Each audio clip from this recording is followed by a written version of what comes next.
na tuko na theme ambayo tumepewa na masomo ambayo tumesomewa, na nataka kuongea juu, neno langu leo ni kuhusu between the promise and the blessings. Between the promise and the blessings. Yule kwa computer abadilishe hiyo. From promise to blessings. If you'd like to call it that way. Between the promise and blessings. Between the promise and the blessings. Tumesomewa kitabu cha Lamentations. It's a book that is not frequently read. Most of the people even don't know where it is. Is a book that is iko na mambo magumu. Lamentations. The title Lamentations. It is exactly what, when you read that book, you will not find very many good things. You will just hear people lamenting and talking of issues. And this was the people of Israel. The setting of this book is after the people had come from the Babylonian captivity and they came back to Jerusalem. When they came back to Jerusalem, when they remembered what Jerusalem was to them and how it was, and now the state that it was in, they could not help but just lament. Ask questions. You know, lamenting is ask questions that has no answers. Questions that are very deep. Questions that are sometimes very painful and nobody can explain them. This book is believed to have been written by Jeremiah. He was writing, sometimes he uses himself as a person, sometimes he talks of Jerusalem like already, but the whole issue is about the children of Israel, of what they had gone through. And I want to base this, my sermon mostly on this reading that we have read, and the book of Lamentation. This is a book of people who are suffering. But when you read into this book, ukigia ndani kidogo, you understand these are not innocent sufferers. Even though they are lamenting, they are not suffering for their innocence. We know in the Bible there are people who suffered, but they were innocent. A person like Job suffered, but he was innocent. A person like Joseph went through difficult times, but he was innocent. But in this case, the people of Israel were not innocent. They were suffering because of their sins. Because of what they had done. They had sinned against God, and that's why they were taken to Babylonian captivity. And all these Jerusalem's woes were because of their sins. So even as they suffer, the book comes to a conclusion and reminds them, whatever you are going through, it is not that God has forsaken you. It is not that God does not love you. It is not that God has left you. It is because of your sins. In the book of Isaiah, the Bible clearly says, it is our sins that separates us from God. So when these people continued lamenting, they went and continued learning that there is need to rely on God. There is need to rebuild their relationship with God, to come back to God, to confess their sins. There was need to confess their sins. And in the midst of the woes that they were going through, in the midst of the difficulties that they were going through, and the lamentations that they were lamenting, they lost hope, but they also found hope in trusting in God. You know, when you are lamenting, when you are going through difficult times, when you are asking those difficult questions, unaweza kuishia huko. You can get finished in that state, or in that situation. You can ask questions and just get finished there because you don't have a resolution. But these people asked these difficult questions, but also got a resolution, and they reached a place where they saw, if we confess our sins, God's grace will be sufficient for us. Praise the name of the Lord. And so they found hope again. They found some hope to continue. They found some connection with God again. And they learned that God's grace is immeasurable. It doesn't matter what we have done. It doesn't matter how far we have gone. God's grace is able to reach out to us wherever we are. So at the close of this book, people are called to mend their ways, to amend their ways, to look into themselves, to correct themselves, and start afresh with God. Praise the name of the Lord. Bwana Yesu asifiwe. So this morning, I want us to look at where we are. And I was thinking about this sermon from promise to blessings.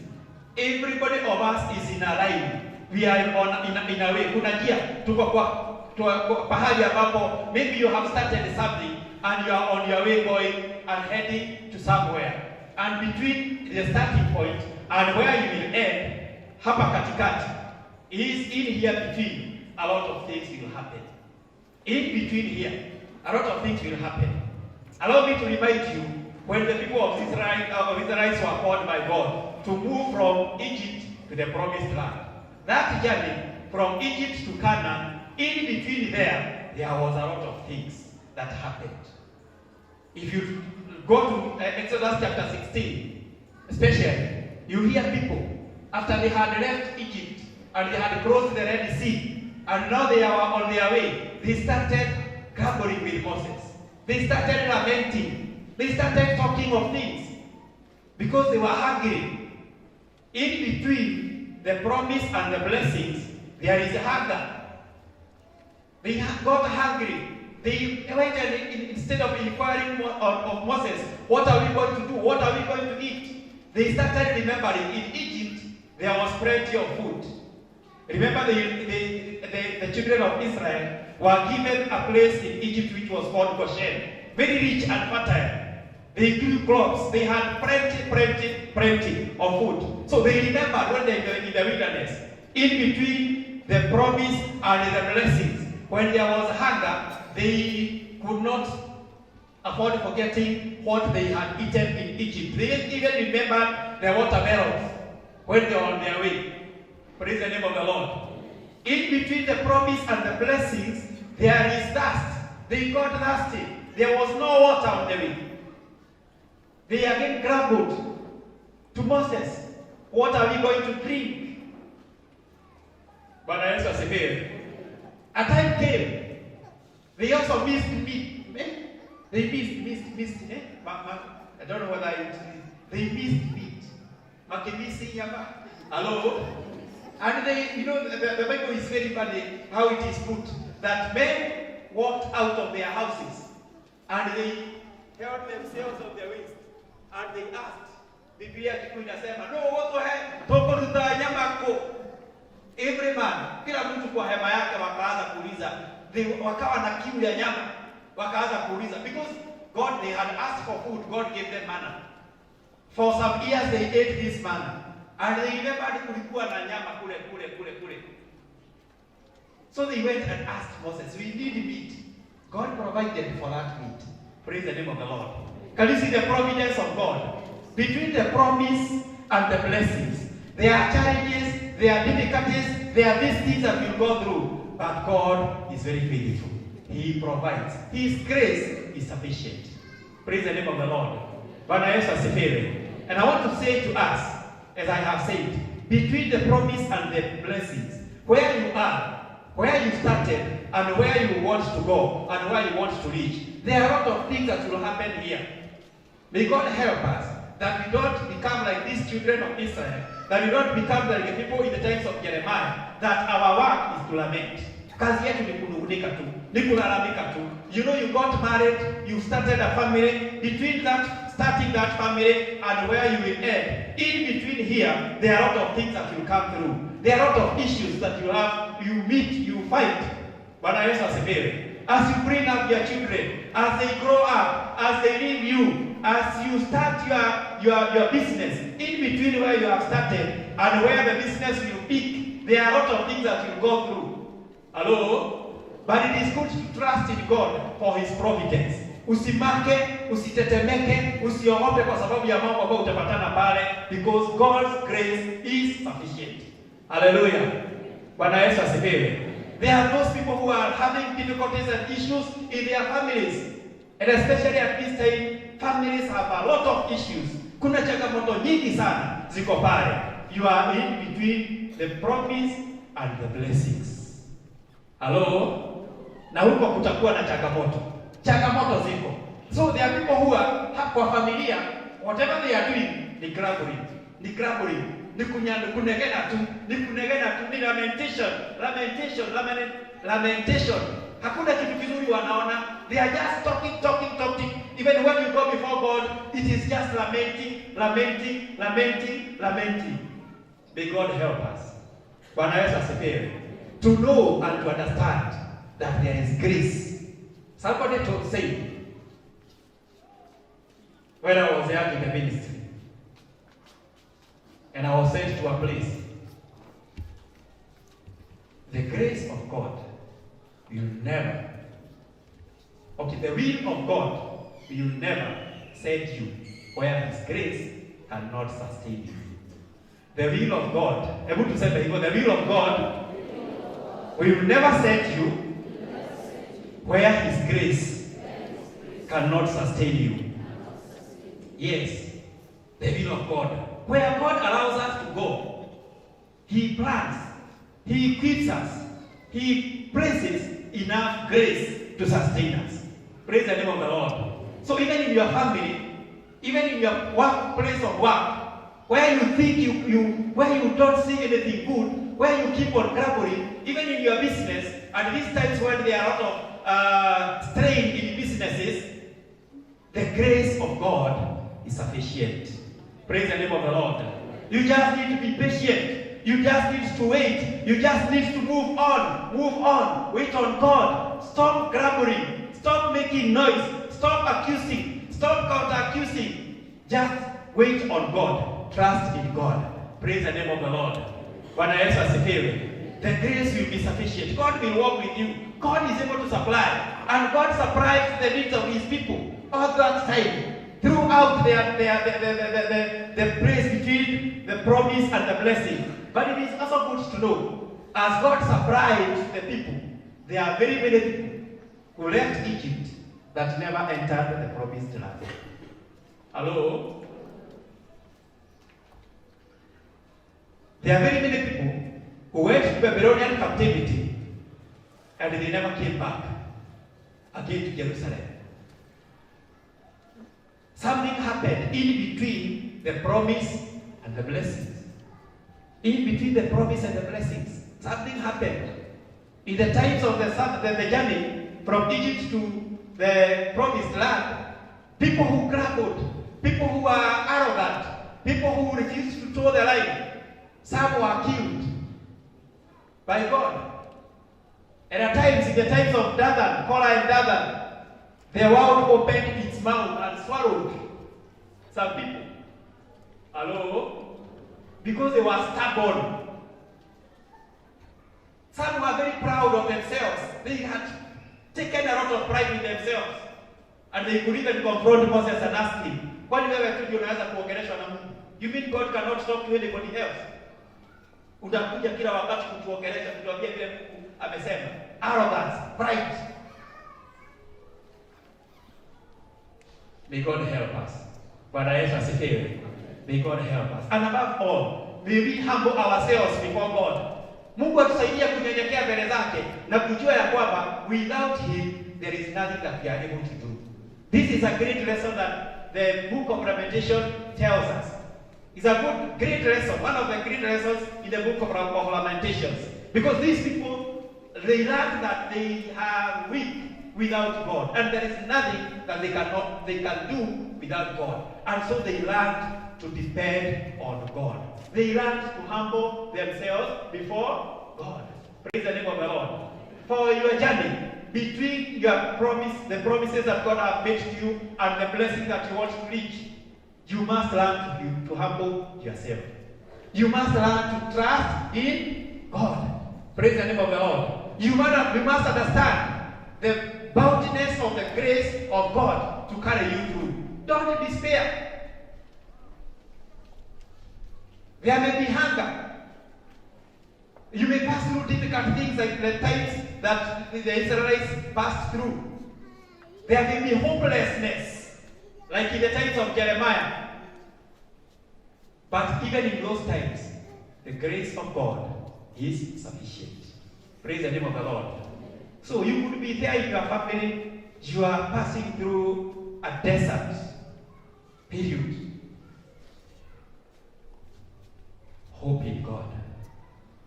You could be there in your business, kunapitia hali gumu. The grace is sufficient. Praise the name of the Lord. You are there maybe in your place of work, there are a lot of issues.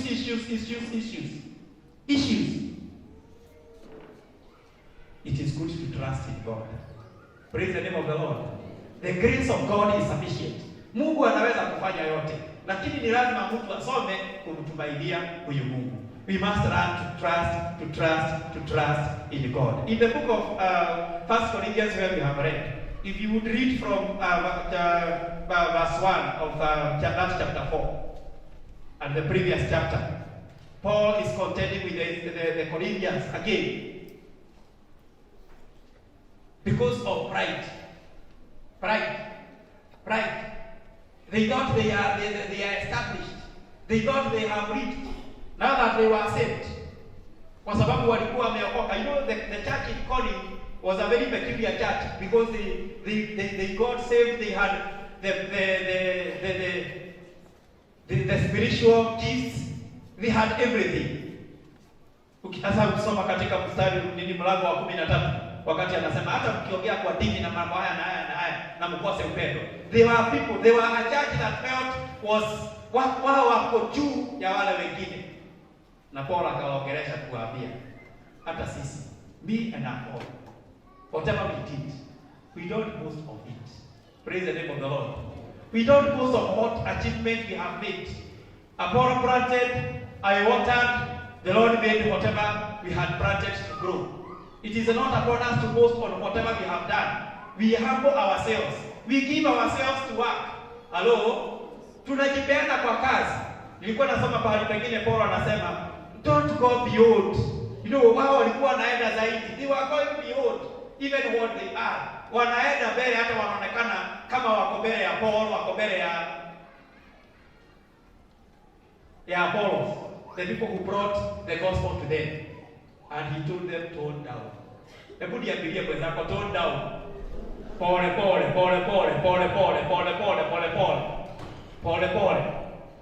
You see, when you are in a desert, ukiwa katika, you are between the promise and the blessings. Wakati mambo yanakuwa mazito, kuna watu ambao kwa sababu ya pride and arrogance, they are not able to humble down.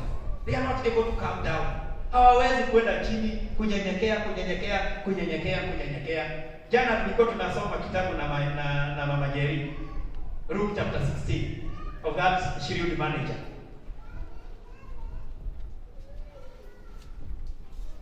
Na wakati huyu manager alisikia aliona ya kwamba amefanya kazi mbaya atafutwa, alikuwa anasema, let me wake up there. What will I do? You know, Biblia kikuu ilikuwa inasema, sasa mimi nikifutwa kazi, ningehota moja Simba.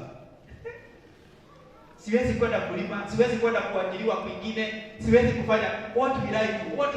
What is nitafanya nini? What am I going to do with my life?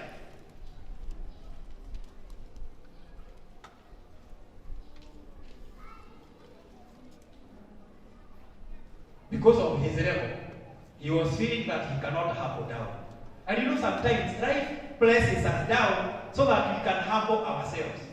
Hello? Wakati mwingine maisha yanatupeleka mahali ambapo tunastahili kunyenyekea ili tuweze kumuona Mungu. We need to humble ourselves. We need to seek and understand God. Sometimes life takes us there. We need to grasp and ask God to help us to crush the spirit of pride in our lives. Praise the name of the Lord. So that we are able to see God. So that we are able to walk with God. So that we are able to seek even assistance and help from God. Because when you are proud or you have that pride, you feel that you are sufficient. You feel that you are able. Unasikia wewe unaweza kufanya mambo yote. But when you have quenched the spirit of pride, you learn to rely on God.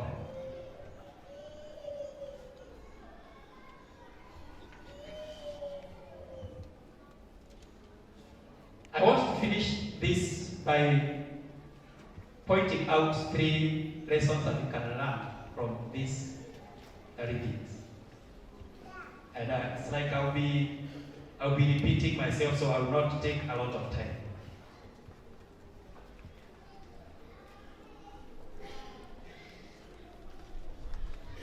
Number 1, between the blessings, the promise and the blessings, I say there will be challenges, there will be issues.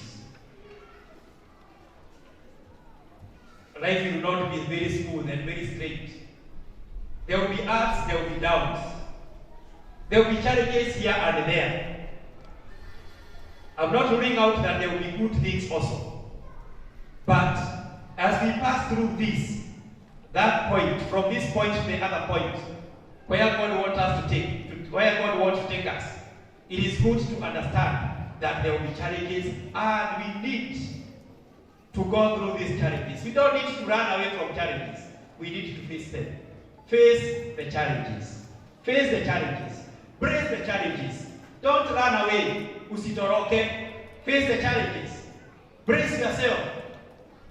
Praise the name of the Lord. Abia wenzako, never say die. Yes, you must walk. You must walk. You must walk. Huwezi kutoroka ufike mahali useme hapana, sitaendelea. We must be ready to forge ahead. If we are going to achieve and reach to our blessings, we must walk along. Number 2 lesson that we can learn is perseverance. Perseverance. If you want to achieve our blessings, if you want to get to our blessings, we must be ready to persevere. We must be ready to stand and withstand all the storms that may come on our ways. According to the reading that we have had, the opposite of perseverance is lamenting. You can choose to lament. Keep on lamenting.